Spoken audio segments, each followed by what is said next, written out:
இப்ப நான் இப்படி சொல்றேனே, நான் ஒரு திராட்சை கொலை, நான் ஒரு திராட்சை கொலை, என் கொலை திராட்சை கொலையில் இருக்கிற இந்த ரசம் தேவனுக்கு எப்படி இருக்கா? ருசியா இருக்குது. உலக ஜனங்களுக்கு ருசியா இருக்கிறது. திராட்சை ரசம் ஒரு களிப்புக்கு அடையாளம், திராட்சை ரசம் ஒரு மனமகிழ்ச்சிக்கு அடையாளம், திராட்சை ரசம் ஒரு களிப்புக்கு அடையாளம், திராட்சை ரசம் எல்லாவற்றுக்கும் மேலாக திராட்சை ரசம் பரிமாறப்படுகிறது, அது சந்தோஷத்துக்கு அடையாளம்.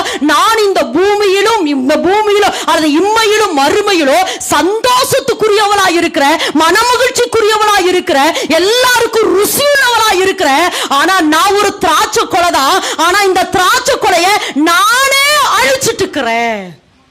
எப்படியாமா? என்னைய நானே என்ன பண்ணிட்டு இருக்கிறேன்? அழிச்சிட்டு இருக்கிறேன். ஆனா நான் எப்படிப்பட்டவ தெரியுமா? நான் ஆசீர்வதிக்கப்பட்டவள். நல்ல விளங்கம்மா. நீங்க யாராமா? நீங்க யாராமா? திரும்ப சொல்லுங்க. நீங்க யாராமா? நான் ஆசீர்வதி